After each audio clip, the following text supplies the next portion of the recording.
Okay, nombor 1, darjah di bawah menunjukkan dua histogram bagi taburan markah ujian matematik yang diperoleh dua kumpulan Arif dan Bestari. Okay, ni markah dia, ni kumpulan Arif, yang ni kumpulan Bestari. Okay, nombor A, nyatakan bentuk taburan histogram bagi kedua-dua kumpulan tersebut. Okey, jadi kalau kita tengok dekat kumpulan Arif ni, markah dia memang naik turun, tapi dia lebih kurang. Nampak tak? Dia naik sikit, turun sikit, naik sikit, turun sikit. So dia lebih kurang. Kita boleh nampak. Jadi kita kata ini jadi Arif ni dia punya bentuk ialah seragam. Okey. Kalau untuk Bestari, kalau kita tengok, nampak tak ni ke bawah, dia macam naik, betul turun balik kan. Tapi kita tengok yang ni bentuk dia loceng. Tapi ada tapi, nampak tak? Ni memang 2, lepas tu dia naik 2, 4, naik atas, turun balik kan. Tapi ada satu data yang jauh. Bila jauh, kita panggil ini ialah nilai ekstrim. Maksudnya satu nilai yang macam jauh. Satu nilai yang macam jauh daripada nilai-nilai yang lain.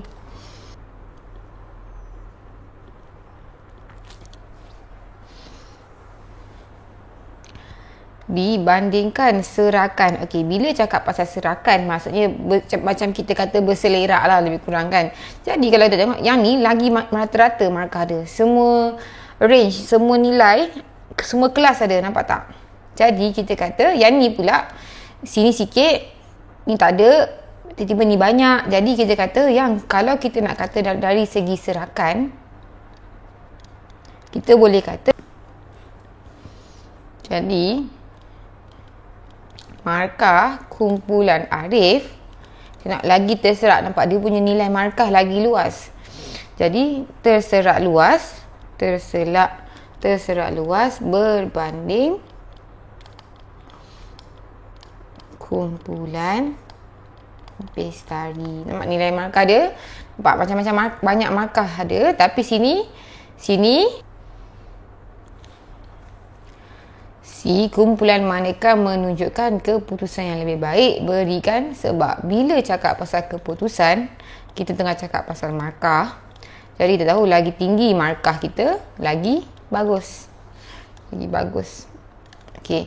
Jadi kalau kita tengok sini, dia sekata ni 10 sampai 20 sikit, ni sikit.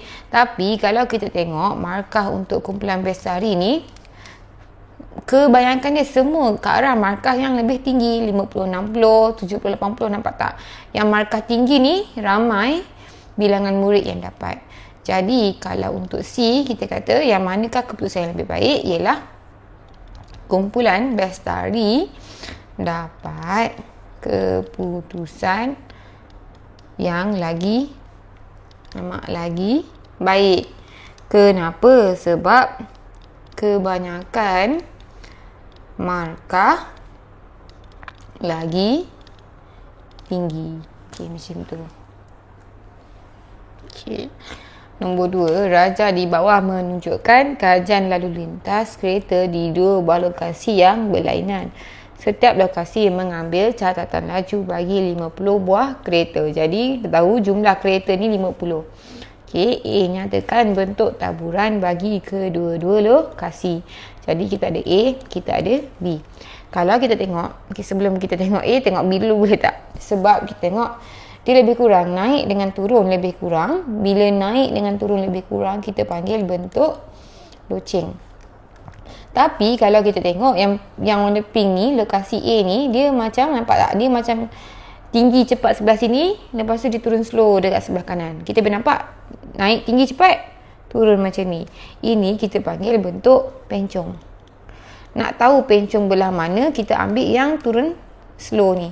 Yang turun slow ni belah kanan, jadi pencong ke kanan. B, bandingkan serakan laju kereta bagi kedua-dua lokasi. Jadi bila serakan ni kita tengok berapa dia punya hujung ke hujung. Maksudnya mana yang ada nilai yang lagi luas. Kalau kita nak bandingkan, kalau tengok yang A ni dengan B ni, kita boleh kata yang B ni lagi terserak lebih luas Alamak, apa yang terserak lebih luas? B ni terserak lebih luas berbanding A. Ataupun kalau kita nak banding A dengan B, kita kata B ni terserak lebih kecil berbanding B. Sebab kita boleh tengok nilai yang kita dapat ni lagi kecil dia punya skala dia. Dari sini ke sini, dari sini ke sini. Okey.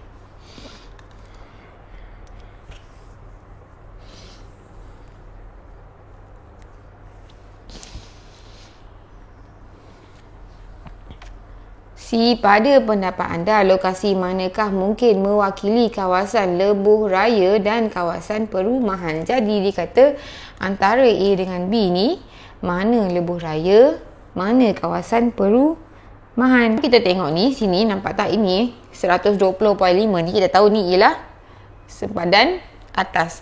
Yang ni dia boleh pergi sampai 120.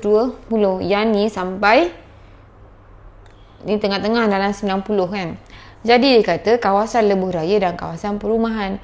Jadi biasanya kalau kawasan lebuh raya ni lah yang macam dia boleh bawa slow, bawa laju, yang laju betul. Sebab kita tak boleh bawa selaju ni dekat kawasan perumahan. Jadi yang biru ni ialah kawasan lebuh raya. Dan A ialah kawasan perumahan.